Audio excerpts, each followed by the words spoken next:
Hey, everybody, grab your goat, grab a drink, a big one, and get ready to cringe because it is time for Witches Movie Coven.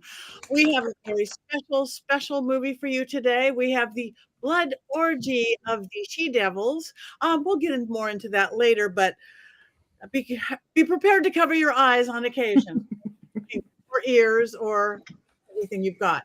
My name is Patti Negri. I am one of your hosts. You might know me from Ghost Adventures or from the Witching Hour or from conventions across the world or from my goats and being right here with my favorite coven of all, the Witches Movie Coven. Let me introduce you, or let me pass you on to my co-host, starting with the lovely Courtney. That's me, Courtney Buckley. I am Ghost Bait on Scared and Alone. I have come prepared tonight to have a lot of opinions, obviously. But today, if I can, just real quick, is a very special day for me and my family. It is World Autism Acceptance Day. So I would just like to specifically, if I may, wish Nathan a happy World Autism Acceptance Day because it is one of his favorite days. And I love that. So if you want any more information, there's a link down there that is for autistic people by autistic people. So there's some really great information there, and check it out. And we love it. Big part of our lives. Thank you. And moving on to Richard-Lael. I am Richard-Lael. Richard-Lael is one name, not two. If I were Richard, I would be a. That's right. I am known as the gentleman psychic. I'm a psychic and medium. I used to be a psychic in a small, but I gained some weight. But I'm working on that because I joined the gym. Yes. And you can find me on some Ghost Adventures. You can find me at University of Magic. I am so easy to find. And tonight I have Black Phillip. I have Philip. And I have my screwdriver. Oh. It's not a Phillips screwdriver, but it's a screwdriver. Perfection. Thank you. I think, well, I hope you brought enough to share. Please. Moving on. With the golden locks sitting next to me, the wonderful Jason Mankey. I'm Jason Mankey, whiskey enthusiast, and boy, did I need whiskey for this film. This is my latest book, High Priest, a biography of Raymond Buckland, that will be out in another month. Yay. So happy to be here with our whole coven. It feels like it's been forever. It does. And moving on, and last and never, ever least, Heather Greene. The amazing. Hi, I am Heather Greene, and I am the author of this. Black Phillip needs to get out of the way. Lights, Camera, Witchcraft, A Critical History of Witches in American Film and Television. And tonight's movie is in my book. Yes, it is, believe it or not.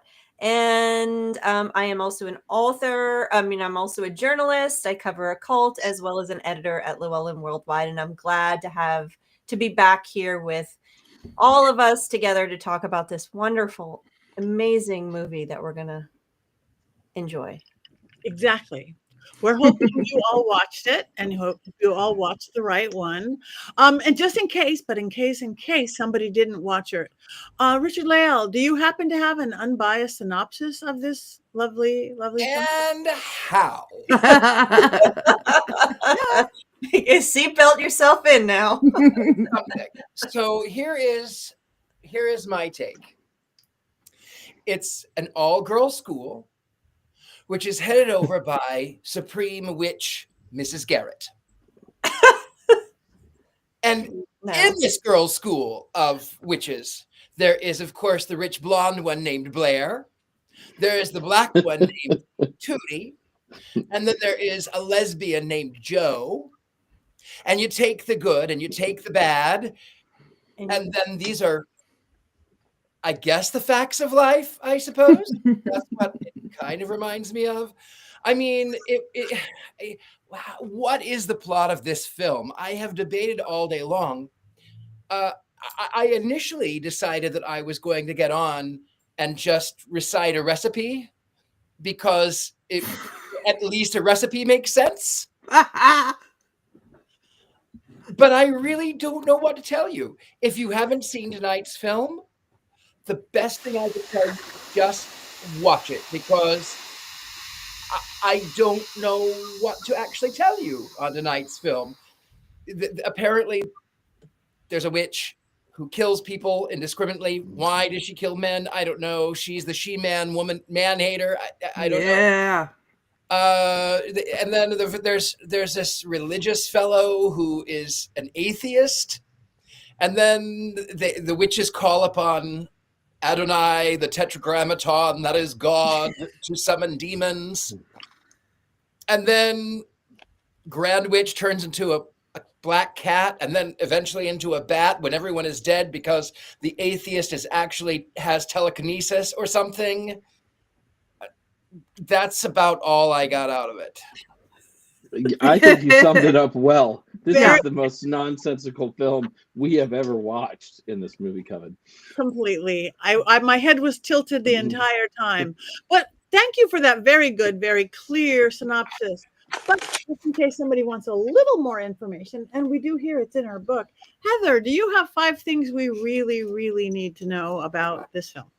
Well, yes, I can definitely find 5 things to know about this film. The movie, we'll talk about that. The director, and then what exactly is exploitation? And then number 4, context and themes for number 5. So first, the movie. This is, if you didn't guess, a very low budget film.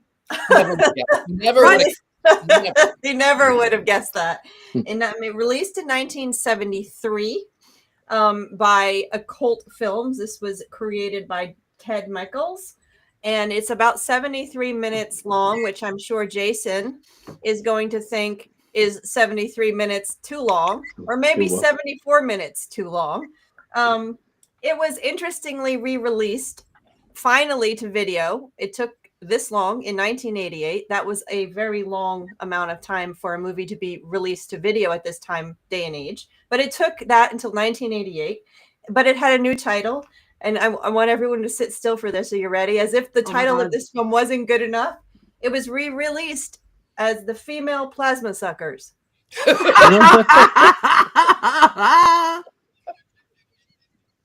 Am I missing something in the movie? I think I'm just gonna end my 5 things right on that one. I should have saved that to the end, because that just takes the cake. Because the best part of this movie is the title, and if that wasn't good enough, its second title is even better. Female Plasma Suckers. So let's move on to the director, Ted Michaels, known as the Trash King, although he does not like that title. His other films that he is known for are Astro Zombies and Corpse Grinder. There it is. That's the Female Plasma Sucker video cover. Wow. Which has nothing to do with the film. Right. Back to the director, born in 1929. He died in 2016.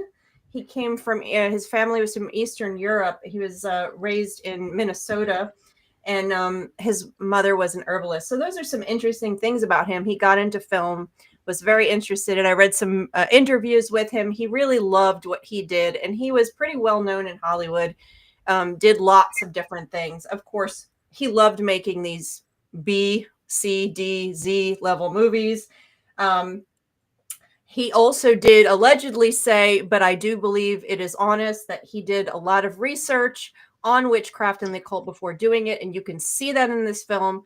As great as this film is, you can see that he was plucking things here and there from various random books that he read and putting them together into whatever he created. He wrote the script in exactly 5 weeks, I think it was. 5 days. No, he wrote the script in 5 days, and he after research. And of course, I'll get to that research in a second with context. So this was the 1970s. So now I'm going to go into the story that kind of introduces this whole thing. So during this period of time, you've heard me tell you before, this is when the production code of old Hollywood disappeared. Hollywood realized it was not able to sell tickets anymore to the changing audience, so they got rid of their antiquated code and came up with the rating system that we know today. That happened in the late 60s, 68 or 69 is when it went away. And then we went to the rating system. When that happened, all of the regulations and all the censorship was gone. So, like I say, when I do talks about this, all hell broke loose. And when we talk about witch films, that's actually quite What literal. films? Which films? Okay. Okay, that's I'm gonna have to start hexing. So anyway, all of these occult films, all subject that was regulated before, was not allowed, suddenly burst out all over the film world, into the film world. And so we wound up with something called exploitation films. There's exploitation films of various subjects throughout this time, this early 70s, late 60s. You have blaxploitation, that's a genre. You have sexploitation, that's a genre which turned into the porn industry. You have all kinds of, and exploitation films basically are largely B or worse films. They exploit some concept or theme that is usually controversial to some degree. And in the case of these films, of course, it's witchcraft. Now, of course, number 4, witchploitation. That's what I call it, is because we had a rash of this. Now, what happened was, why did we have a rash of witchploitation films in the early 70s? Couple reasons. One, success of Rosemary's Baby, which was really the last of the witchcraft films that was made underneath the code. So they pretty much told the code people they can pound sand, they're doing whatever they want. The code went away, and all of a sudden the success of Rosemary's Baby led to just hundreds, or I don't know if it's hundreds, I'm exaggerating, perhaps lots of witchcraft occult related films through the early 70s and then petering out into the late 70s. We've watched some of those. Also, because at the very same time as all this was happening, modern witchcraft, the stuff that we practice, was finally coming out of the shadows and really launched itself into the public eye, whether it was Buckland, which Jason can talk about in detail, or whether who actually was involved in some of these films, or he tried anyway several times, and he was involved. Or whether it was Paul Huston's book, which is often cited in these films, or whether it was actually Anton LaVey, who was actually present in Hollywood, and a lot of people were interacting with his work, or anything else was available, zines or anything. All this material was available. That's probably what the director was pulling from when you look at the mishmash of stuff that he was using in this film, all lumped together. People were interested in the occult, in the new age, in all kinds of spiritual stuff, and he just like took it all in because it was all available finally. So you have this mishmash of cultural revolution, the emergence of the witchcraft community in modern day, as well as the end of censorship. People were loving it, and that's how this lands. And of course, we have a rash, and I'm just going to read you some titles. We already looked at Necromancy and Hungry Wives. We also have, and we have some pictures of some of the movies. I'm going to read them out. We have, let's see, Crowhaven Farm. We have Psyched by the 40 Witch, which is actually I've never seen, but is on the pornographic side apparently. Warlock Moon. Blood Sabbath. I'm just going to read them out. As a Mark of the Witch, that one is really interesting. Sex Rituals of the Occult, that one is very hard to find. I have not seen it. Adults only, please. And we also have a bunch of other ones. The Brotherhood of Satan, The Daughters of Satan. We have that one with Tom Selleck. Ooh. Yeah, you got to watch that one. Simon, King of the Witches, that's one of the more unusual ones. The Witchmaker, pretty interesting. Satan's School for Girls, I think we talked about that one here too. There's a whole bunch of them, and then the pretty much The Witch Who Came from the Sea. No. Yeah, that's in here too. And these go on into the mid 70s and then start to go off, and then you wind up having Carrie, which is our late 1976. We have a number of teenage ones, and then it's pretty much the end. But that's pretty much what we're talking about here. And I just wanted to highlight some themes in some of these that you can see in this movie, which are kind of interesting. First of all, obviously, the presence of recognizable aspects of New Age practice, spiritual practice, and witchcraft practice put together like a hodgepodge, right? So you have that. You see that in a lot of these films. You also often have in these films some innocent people who find a coven or a community of witches. Like the area is infected with evil stuff, and you see that in Rosemary's Baby. You see the necromancy, etc. You also often have young girls half naked. They dance quite frequently as well, and also a middle-aged woman who's very often is not wearing a shirt. But this case, she was wearing a shirt most of the time. But you have that. It's very common. They either like to kill or harm or disable somehow a young man. That's a very common theme. You have that here. Or in the case of Rosemary's Baby, it's a couple. Sometimes you have the witches are dead witches from 200, 300 years ago. That's not the case here. That's the case in the Tom Selleck movie. You often have a professor, and you see that in later movies too, a professor who is schooled and knowledgeable about all things occult or the powers of the mind. You often have that as another theme here. And you can see some of the language he's pulling. Visago, very commonly used in the 70s, the demon, the Key of Solomon, spiritual guides, psychometry, using words like karma, meditation. You can hear the 1960s New Age in the language he's pulling in here. So it's kind of interesting. I think this one is very, very much a replica. It's very much common for these type of films. So that's what you need to know about this movie. And now we can hear the opinions of how much everybody enjoyed themselves, and can't wait to see the sequel and the musical. Exactly. Right, musical. Courtney? I Right? would watch the musical. We could write the musical, Courtney. Oh, I'm in. Okay. Well, I'll talk to you after the show. Perfect. All right. Does anybody specifically want to go first? Patti does. Okay, I'll go first. Yeah, I really did watch the whole thing, head tilted, mouth open, going, this is truly one of the not great, is worst move I've ever seen. I'm sadly, it's just a little bit enough before my time, or otherwise I might have been in this film. Dodged a bullet. Dodged a bullet. I dodged a bullet. But I could not get past the costuming, and just that early 70s look that could have held me if nothing else. Was they worked hard on those outfits. I mean, I really think they do. Not that they had a real costume designer, but just because it's low budget, do you have to have such bad makeup? I mean, cheekbones, a black stripe on this evil woman. I wanted to go up on the screen and just give her a little shading all the way. So it's like, you could kill people so easily, but the makeup along the way. I love the horrible dancing. I love the horrible girls who didn't know what they were doing. I loved hating this entire thing, but I should have taken notes, because there was just so much hitting me from all sides with each of the characters, with each of the non-plot line.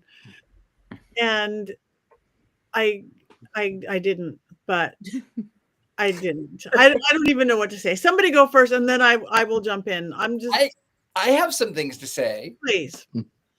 I will say that the costuming did bother me, but only when they're claiming to be Salem, and witches were burnt in Salem. I know Courtney's going to talk about that. And you could even see the last time you died. And when did she die? Like a year before? Because are these Puritan costumes? No, these are 1970 costumes. Like, she's the same woman. Did she die literally 1 year before this? Because that was why I just kept looking, and I went, a little effort. I mean, you could have put on a buckle on your hat or something and been a little bit more period.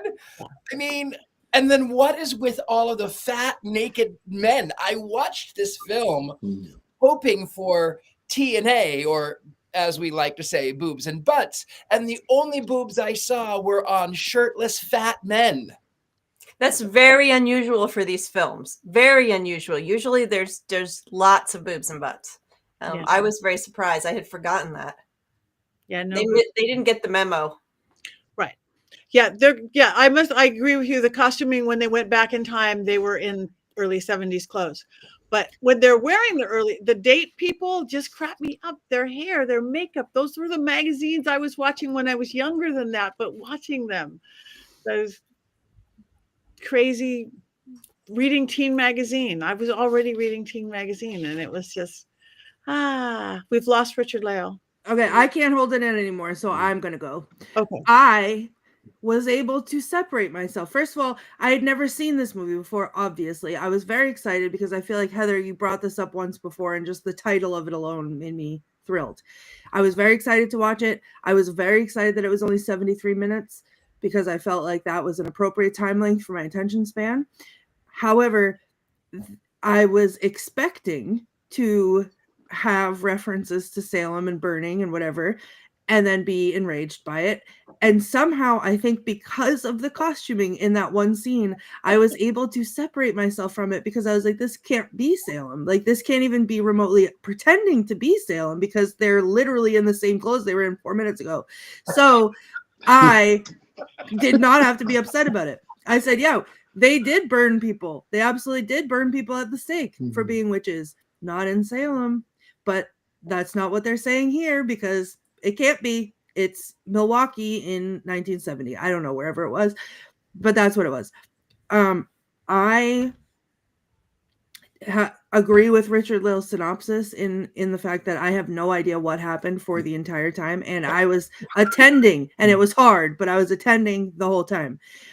I will also say, and this may come as a shock, this movie has gifted me one of my favorite scenes in all of movies, which is when it was the Salem one, whatever, and they were like, stone the witch, and then they throw her on the ground and she's screaming like a banshee, and they're throwing rocks at her, right?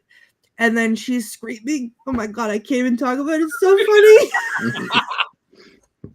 And one of the rocks, the big rocks, just smacks her right in the face. And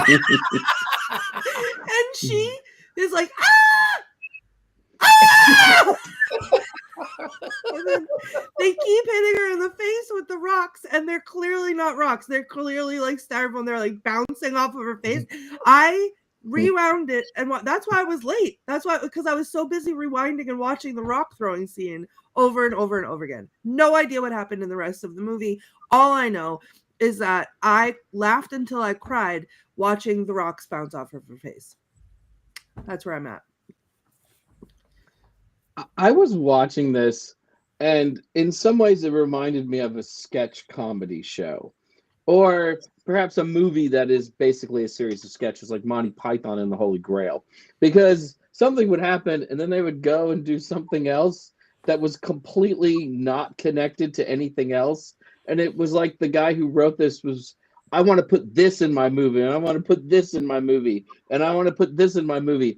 And I have no care in the world whether or not it actually all goes together. Like, oh, I need to have a seance in the movie. So now all of a sudden the woman is a spiritualist who's the witch and doing seances. And then I need to show people coming back from the dead, I guess, because people get shot and then turn into a cat. And then she resurrects her henchman from the dead, and he's a zombie, and then he seems okay later in the film, and nobody seems to care. But that's what it reminded me of. It was just like these little hits of ideas and stories that didn't fit at all. And there were times, this movie's terrible, and I don't recommend anybody watch it, but I did laugh a lot because there were just so many moments where it's so bad. You can't help but laugh. Like the end of the movie, the house has a purple haze on top of it or something, and then they want to stop the evil. I love these rays of like beautiful light coming down on me. Do you see that in the picture? Like I'm majestic tonight. And then like the guys out, the old white guys outside are like doing this, and then they make everything stop because I guess that's what old white guys do, even in the 70s. It was just such a weird film. Weird. Oh, you remind me of the seance. Richard-Lael, we could get some nice seance tips from this for both of us. And the squaw woman. Yeah. Well, and that was what made me laugh too, was she says, I contact my Indian spirit guide. And I thought, okay, she means Indian, as in from India. Right. And his name is Titiwana or Tikiwana or whatever it was, which is not a Native American name. And then she talked like this. How, pale face? Squaw over here. I do not use prepositions. How? I am not racist. How? How you think I racist? Yeah. It was uncomfortable. Yeah, let me jump in. And if you remember last week, I mentioned we were watching Clash of the Titans, and we were looking at that movie, and the bad guy, he had the symbols and sort of that quote unquote native look, that's very typical of Hollywood, and this is another instance of that. And this is something, a legacy Hollywood really had, and it really, I don't know if it's fully gotten over. I'm not going to even comment on that, but this was very, very, very common, especially in these films. One way to indicate witchcraft and to indicate negative things, especially magic, especially spiritual stuff, was link it to what I call in my book othering, to link it to foreign places, to foreign cultures. Specifically, you see South Seas is one very common. Another one is Haiti. Big surprise here, given recent events. Very, very common, Haiti. And another one is Africa. So you'll often see, notice in that scene that he just put up here, you often find a black man hitting bongos in a lot of these movies. Very, very common. That's one of the cues. And then, of course, the henchman with the horns. I don't know if he's supposed to be the horn god or what he's supposed to be, but he's also has darker skin. So they would use. What happened? I missed it.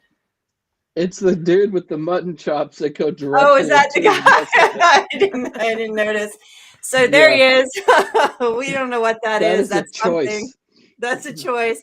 But you'll often see movies like this. They'll use symbolism from these countries, from these cultures, as well as black and brown bodies to indicate negative, stereotypical magic. It's that institutional racism you have in Hollywood, that is this legacy that is lived on. And so that's what you're seeing here. And it's horrific.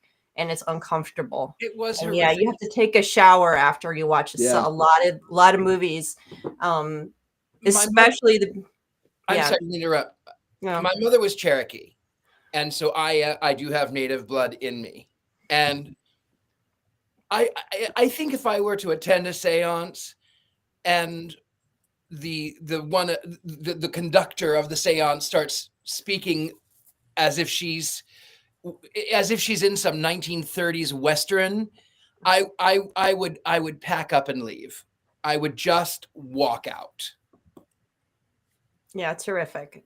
All of it's horrific. The subtle stuff as well as the not so subtle stuff. It is. And they don't often use Native American, but that happens to some extent. It was very, very prolific in the early silent era, where they would use Native Americans. And then it switched over to the South Seas and Haiti and Africa. So it's really horrific. And you can trace that thread through my book on how that looks. You have to take a lot of showers after you watch some of these movies to clean your spirit of the horror. I needed to smudge. I did. Yeah, seriously.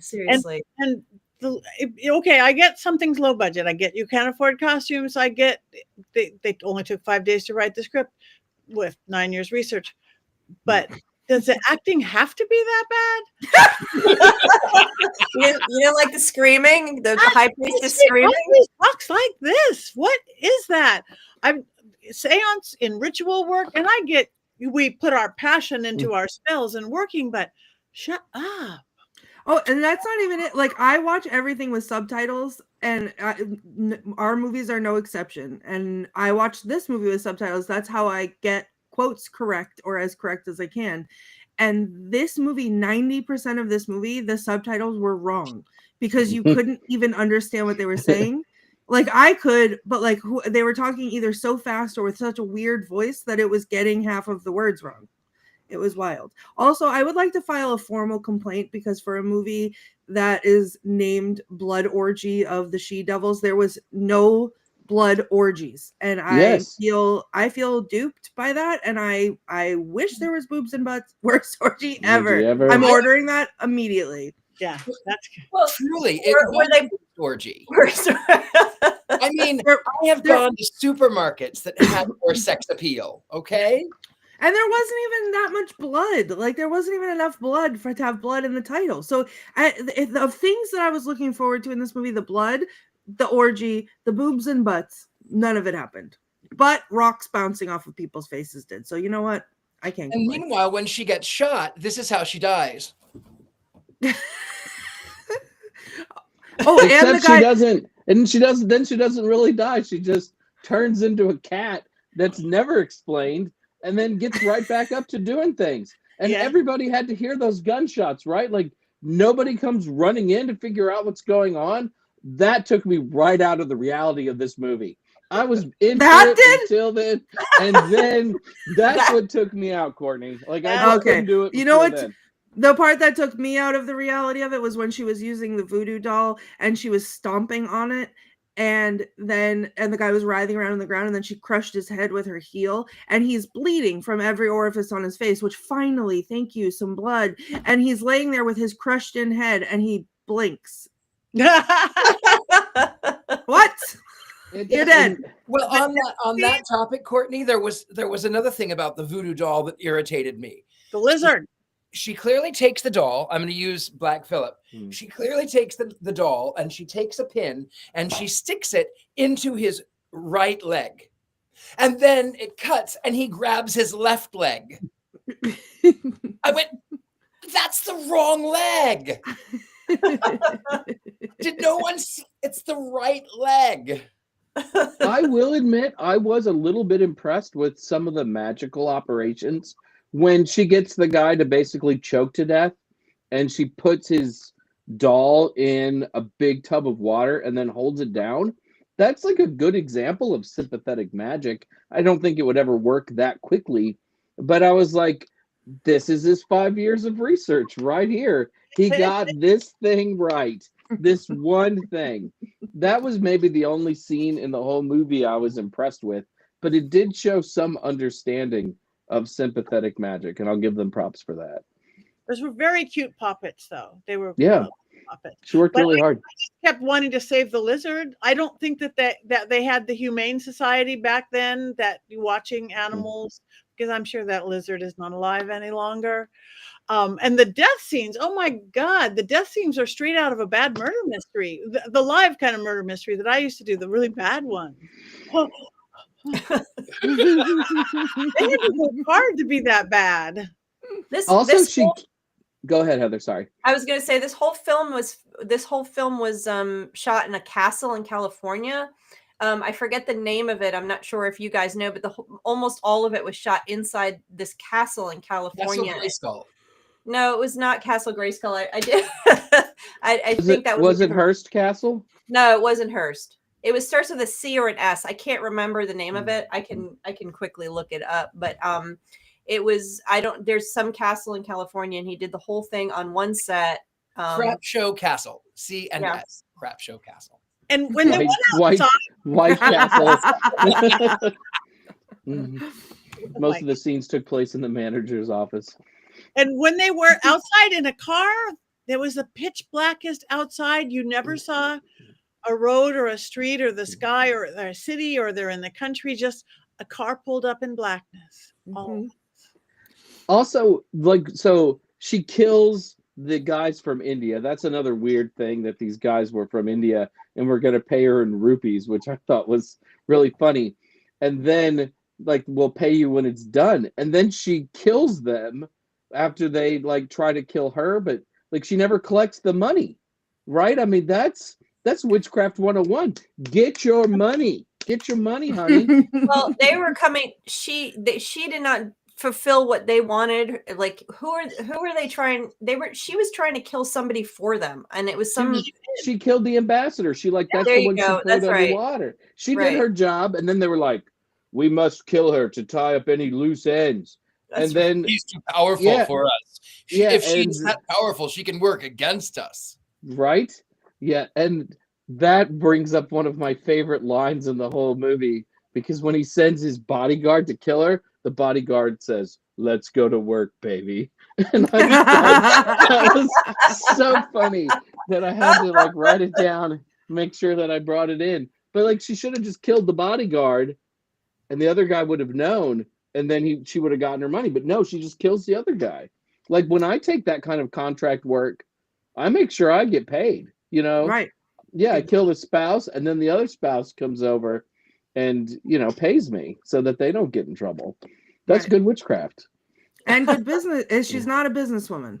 No, she's not a businesswoman, clearly. And her coven of young women are not dancers. Not dancers at all. Not dancers. That is just when that one woman gets up, the solo dancer, and she's dancing around. I'm like, you have not even taken one day of dance lessons. I'm sad for you. Point that foot. When you pick that foot up, point that foot. What's going on? The best thing though is when we do Witches Movie Coven live, though, we're all gonna do that dance for everybody in the audience. We can do it. Mm-hmm. That's how we'll approach. Yeah. Yeah, Courtney's got it. There we go. Some gyrating, some thrusting. That's it. Yeah. No skill whatsoever. Yeah. Thumper's going to choreograph, apparently, so it'll be great. Are we going to be wearing those costumes, though? Because, you know. I'm going to be wearing a Christmas tree, obviously. So. That's true. Oh, and her beginning outfit was such one of those, like, just a leotard. It was a dance, stretchy leotard I remember from those early 70s going into that whole thing. It's like, that's the weirdest witch outfit ever. It was definitely something. It was a movie. We watched it. I will tell you, one of the things that drove me the craziest was, you know, I lived in LA. I was in film. That was what I did. What drove me, one of the craziest, yes, the weird costumes from the 17th century, which was not, was the lighting, which was a little bit like, the lighting was a little like this the entire time. And I went, why? And then not only is the lighting like this, but then she does these weird spell things, and the light is even more covering her eyes. And I went, why? It's not that hard. Look how much better I look. The light is here. I don't have shadows behind me. You see? The light is in front of me. It weirded me out.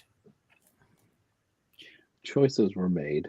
If you want to watch another one with a high priestess similar to Mara, you can watch Blood Sabbath. I confuse them often when I was writing my book. I'm like, no, that's Blood Orgy. No, that's Blood Sabbath. But there is another. Well, there's tons of these. I mean, look at my book, the list for that chapter, and it's just one after the other. I've named some of them here, but if you enjoy this type of film, and there's plenty for you to enjoy, Blood Sabbath is one similar with a similar priestess, and I think that's the one where the high priestess walks around without a shirt on. Oh. Yes, and Tom Selleck is in Daughters of Satan. That was a big surprise, like Orson Welles in Necromancy, a big surprise. Or we saw the Satan School for Girls had some notable people in it. You know, sometimes famous actors do get into these B films. It's not unheard of. Satan's School for Girls was made for TV, though, wasn't it? Like, it wasn't a real movie. It was a real movie. It was just on television. Yeah, I don't know. I'm with Quentin Tarantino. If it's not released in theaters, isn't really a movie. The history nerd in me, though, I do really think they used Mastering Witchcraft, though. There were things from the movie that I felt like were in this book because Yes. this is not really a traditional witchcraft book in a lot of ways. So I will say they did a little bit of research. And then I love old 70s paperback books about witchcraft. This is from 71. And if you look at it, I mean, Sybil Leek, Louise Huebner, you know, were real witches that practice witchcraft like we would know it. But then Charles Manson, Anton LaVey, right? That's not what we do. But there were a lot of people in the 70s. It was all the same, and it all sort of blended together. And when you did read about it, you were led to believe that this was all connected, despite people like Raymond Buckland or Sybil Leek or Louise Huebner saying, no, what we do is very different from Charles Manson and Anton LaVey. But, you know, if you were just, you know, the average person, you'd go to the grocery store and you'd find this book on a spinner, and there you go. It's all connected in your brain from there on out. Yep. And let me just tack on to that. Mastering Witchcraft is used in a lot of these films. It's very, very obvious. And Paul Hewson was actually a screenwriter in Hollywood. So it was very accessible, and he was there. Now, he's not listed ever, except for a TV show, and we might get to watch, that he actually wrote. He isn't ever listed as a consultant, unlike Raymond Buckland, who was really the very first notable person that was listed as a consultant for necromancy. But Paul Hewson's book was most certainly used in all of these, and it would have been very accessible given that he was a screenwriter in Hollywood at the time. And it's from a major publisher. It's not even like a Llewellyn book. It was Putnam and Sons. You could have found it anywhere that you went to buy books. It was hugely influential. Yes. And you can see it. We watched the movie Midnight Offerings, if you remember the teenage film. That's directly right out of that book. That's a very obvious one too. So all right. So you guys are getting a gist of how we like the movie, just a little bit of hints here and there. Do we have anything? Oh, the costuming though. Oh my God. Was that guy supposed to be a college student? Because at one point he talks about his professor, and you're like, wow, I mean, good for you going back to college later in life, I guess. In the 70s, they looked older. Everyone looked older in the 70s. True. Yes, let's talk about those shoes. Let's talk about those shoes. Yes. I did not have a pair. I did not have a pair, but I probably wanted one. I wanted one because I was looking at my mom's magazines. I wanted one. I was so close. Yeah, I do like the poppets. Yeah. Anyway, Courtney did not do quotes, but I hear that Jason did. No. Courtney's got a special thing to do. Yeah, I didn't do quotes, but that doesn't mean I slacked off because I watched the whole movie. Okay. And in order to pay attention, I had to do something to process the movie, which was not quotes because I didn't like any of them. And I was listening to them. Was it crying? It was not. And it was not screaming. It wasn't screaming. Well,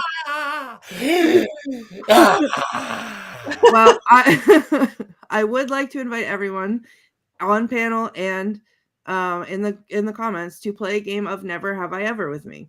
So if you are unfamiliar with Never Have I Ever, you hold up 5 fingers. And if you have done the thing that I say, you put 1 finger down. Okay? Okay.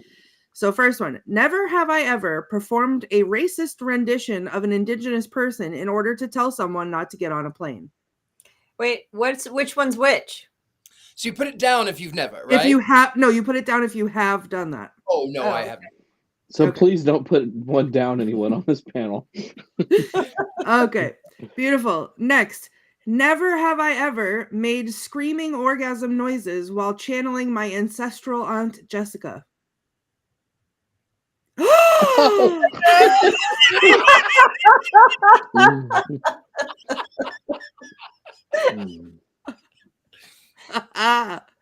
Okay. Next one. Never have I ever put a voodoo doll in a jar with bugs, but I am taking notes. There you go. Right. I'm gonna try it, honestly. I was very interested in that part, not the lizard part, because I, like Patti, felt very uncomfortable about the lizard part. Never have I ever laughed as hard as when I was watching someone be stoned to death, or Never have I ever laughed as hard at someone being stoned to death as I did when multiple stones bounced off the lady's face. I think I put have laughed harder, I think. I don't think I have.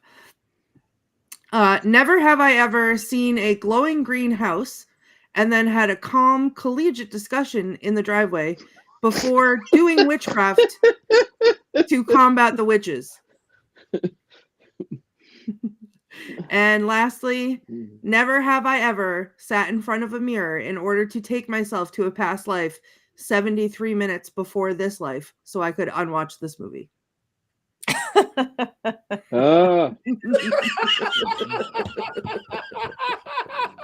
Very good.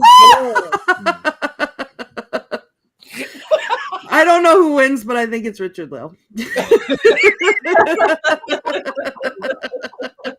So, I really do want to learn those dances. I know we can do them. I know we can do them. Yeah. For sure. The skipping. All right. So now we are moving on. Mr. Mankey, do we have a magnificent Mankey movie minute, perhaps? I don't know if it's magnificent, but we've got something. So Kind of like the movie. Right. yeah, like something. Like, is it a movie? Is it something else? I'm not sure. This movie reminded me of a lot of things, but when I was in high school, I was thinking back to that. I was always baffled by the idea that a negative times a negative equals a positive. I would ask my algebra teachers to explain this idea to me, and they always said it was too complicated. When I was in college, I tried to put the idea of a negative times a negative equals a positive to good use. There were times when I wouldn't pay a bill, and a bill is essentially negative money, right? Well, I wouldn't pay the bill, but multiplying it 6 times by letting the bill go unpaid for 6 months never resulted in a positive outcome. It all just ruined my credit score for many, many years. Over those many, many years, I've always hoped to stumble into a movie where a negative times a negative would equal a positive. Imagine something that is so bad, it suddenly becomes good. That is what I wanted Blood Orgy of the She-Devils to be. But just like an unpaid bill, the movie only got genuinely worse the more I watched it. I will give this movie some credit. It was bad in ways I did not expect any movie to be bad.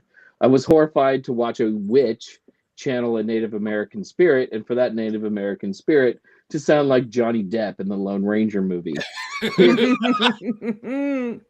Hearing "You burn 'em hair in fire" and "Shiny bird across big water, you die in big water" were simply not on my bingo card today. And also, Native Americans knew what the ocean was 200 years ago. Jesus Christ, that was insulting. To the person who wrote this movie, just let me say, "White brave not speak truth," which is an actual line from this film. Speaking of white brave not speaking truth, while researching this film, I came across a quote from its director/screenwriter, Ted Mickles. "I did about a 3-year research on witchcraft. Everything from psychometry to the study of great witches of the past and the mysticisms that concern witches and sorcery. I wrote this after I went to seances. Usually when I write a script, I try to isolate myself from everything and everybody. But would you believe, after 3 years of research and notebooks full of material, I wrote the script in 5 days. It's the only movie I've ever made where I did not change one word, not one of the dialogue or the story. I didn't add or delete anything. I did it precisely as I wrote it." All right, Ted, I know I'm talking to your ghost here because you're dead. But did you really do a 3-year deep dive into witchcraft and accumulate notebooks full of material? It's okay if you didn't. It was the 70s, and I'm sure you were up to your ears in cocaine and crabs. I would have been. And you wrote this whole script in 5 days? Wow. Maybe you should have taken a bit more time with it. I know you had to get back to the crabs and cocaine. It's cool. As I said, I would have done the same. But you really should have deleted several words of dialogue and changed countless parts of the script. It also could have used a complete rewrite. I love how the end of the movie is just some old white guys and pray in front of a house, which results in everyone in the house dying. That's Oscar material right there. But perhaps the worst part of all of this, you in your hurry to get back to your cocaine and your paramours and the paramours that gave you crabs, you lied to me and your movie audiences. There were no orgies here. And when the head witch says, strip your garments, the garments were not stripped off. The only bigger lie in movie history is the never-ending story, which indeed had an ending. So what do we make of Blood Orgy of the She-Devils? Clearly not much. I'm just looking for someone to blame for the 90 minutes of life I lost earlier today. It's easy to blame Heather. She wrote the book that should have steered us clear of this abomination before the gods. But I think it was Richard-Lael's week to pick the movie. Fault also might lie at the feet of our producer, Rob, who suggested this film, or perhaps Patti, whose text response to a poster of the film was, oh my, how fun. Truth be told, there was no fun to be had, or any boobies either. No boobs and butts, no boobs and butts. There were absolutely no boobs and butts. Jason was disappointed. Beautiful. Yay! That was a good one. Cocaine and crabs. Mm. Okay. We have one thing to do left. I don't know if there's any more discussion to be had. But we should, everybody out there, we need your opinion on it. We do hope you watched it. If you didn't watch it, you've almost watched it by listening to all of us. Yeah. Wands up, wands down.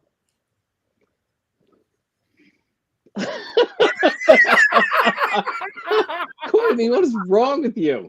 I can't stop laughing about the rocks bouncing off her face. It saved it.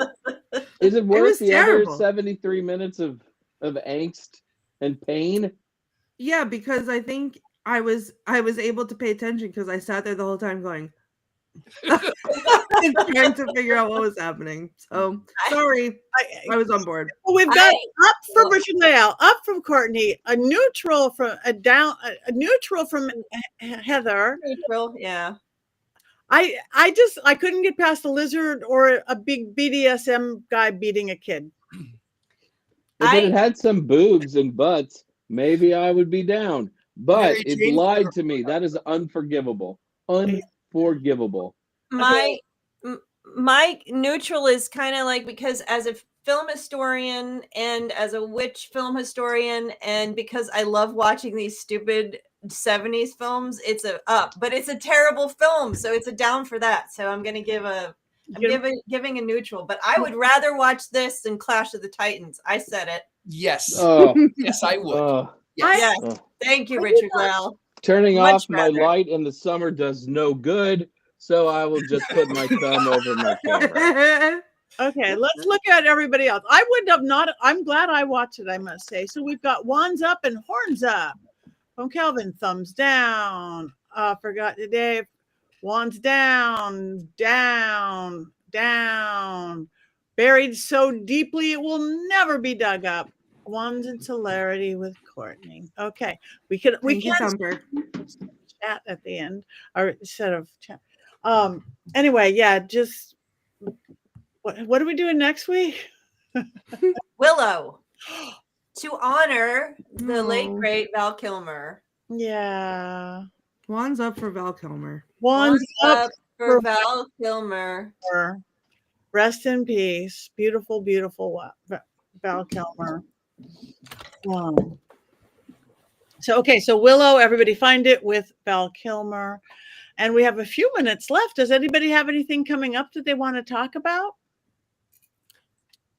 I will be in Scotland next year. You can go to the Traceless Tours and then go to the Sacred Tours.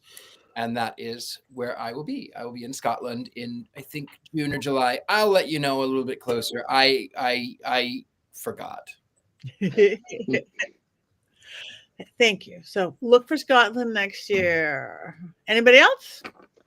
I'm headed to Washington, D.C. tomorrow to talk about witchcraft and paganism in front of journalists, a crowd of journalists at a convention. So I'll be doing that tomorrow and Friday, and then back here. And Mystic South planning starts. Mystic South is in July. It's another big convention similar to the ones that just happened. Paganicon, where I was able to see Jason, and then Sacred Space, which was last weekend. So we'll be starting that. So if you're interested in Mystic South, go to the website, check it out, and start your plans to come to Atlanta in July. Yes, I said that. Atlanta in July. The weather is fantastic from what I understand. It is, especially when you have no air and heat like the first year we did Mystic South. So yes, it was fun, and it is hot here, but you're inside at the hotel and you can enjoy it thoroughly. The air conditioning, that is. Mystic South is wonderful. And I was there the year the air conditioner didn't work, and I survived, though my hair was not what I wanted it to be. I remember. I remember you coming to me in a frantic panic. Does it go straight? We have no more curly. Oh, I don't remember that. It just goes crazy. Like it just goes whoop. Like that's what mine does too. Yeah. It was a sight to see. It was terrifying. Not nearly as terrifying though as Blood Orgy of the She Devils, but that guy's gonna haunt dreams. Oh, I forgot one joke I was gonna say. Put that picture back up, Rob, if you can. I've always wondered who the father of the QAnon shaman was, and there he is. That's what he was. Yeah, there he is. He's right in the background. Right there. If you like jokes like that and enjoy me, you can also see me at the Spring Mysteries in Seattle, Washington in 2 weeks over Easter weekend, which starting on the 16th of April. And then in May, on the 10th, I will be with friend of the show and auxiliary coven member, Thumper Forge, at the Austin Witch Fest, where we will be doing a dance. Austin Witch Fest. 2,000 witches in Texas. Uh-oh, what did I miss? Oh, no. 2,000 what's in Texas? Witches dancing like that? I'm gonna go back to my whiskey. I'm done. Okay. All right. Yeah. I'll be talking then. Big book releases coming up from Llewellyn. We have two big book releases. You guys should talk about that. Yes, look at that Dollcraft. You could make puppets just like the ones that can kill leaders of whatever. I've never been as that pretty, but they have never been that evil. So yes, June or first week of June, Dollcraft. I'm so honored, and Heather did the foreword, and she's my Llewellyn person, and I'm so excited. Thank you. And Jason's. We got two. Oh, yeah, and then High Priest, the biography of Raymond Buckland. I pimped that at the beginning of the show. I know, it came up on the screen. There's a point now, though. Like, it just, just feels evil to talk about it that much. But yeah, look at that. Look at that glow around the book. I spent 2 years of my life writing this book. Please. And then 5 days writing the script. Right. 5 days. Then I spent 5 days writing the book and it shows. For all that research. That's good. Yeah. If anybody's near Scottsdale, I'm going to be in Scottsdale April 10th at the it's kind of a women's empowerment thing at Neiman Marcus in Scottsdale. That should be fun. And then I'm headed off the next day to Midwest Metaparacon in Eau Claire, Wisconsin, which should be fun. And then I'm doing an online thing with my friend Rod Thompson from Ghost Finders. We're doing a little reconnecting online gallery. We've always been doing them live. That's our first time. And then I'm headed off to Hickory, North Carolina for a weekend at my friend's shop, Crescent Moon. So lots coming up. So for all of us, we know we leave you speechless here with the brilliant entertainment we give you. So just go to our websites, follow us. Oh yeah, I have a ghost event. I have a couple new shows. One I'll tell you about. I've one that I won't tell you about. It's on the 13th. Filthy Treasures. You could see the scary side of Patti. Lecture side, Filthy Treasures on Discovery. And the very next week, finally, these ones I've been shooting of ghost adventures. This is a good one, though, if you like Houdini. And we went to conjure Houdini at the Winchester Mystery House, where Houdini stayed for an entire month to try to debunk it because he was a debunker. And after he stayed there for a tiny month, he never got big on debunking. Just saying. We had his one living relative in the whole world, one blood relative left, and it was a pretty crazy one. That's on the 23rd, also on Discovery. So, and I have next week a one we just shot at Suicide Bridge. Yes, last night, the night before last, all night, on my overnight crew, and that we got the spirit. They were trying to learn to do it without equipment, but I was trying to like mediumship and just to intuition, but the equipment said people's names. It called me a witch medium. It was What medium? Witch medium. So anyway, that I think is going to come out next weekend on YouTube with overnight. So come see all of Overnight with Elton Castay. Thank you, beautiful producer in the background. So lots of fun stuff. And everybody get your merch. You can get t-shirts like Worst Orgy Ever. And all these beautiful quotes from Courtney. You could get a Richard-Lael pillow. You could get I wish I wore t-shirts because I'm wearing the sweatshirt version of that right now. Hold on. I don't know if you can see it. Let me try, but it says it on the back. It does. It is beautiful. So just go to mysterycontrol.com and you could get merch, including, I think we can get Black Phillips. You can get Bling Phillips. You could have some amazing jewelry for you and your goat to share. So join us here next week, same time, same channel, same place. And we have one last thing to do. 1, 2, 3.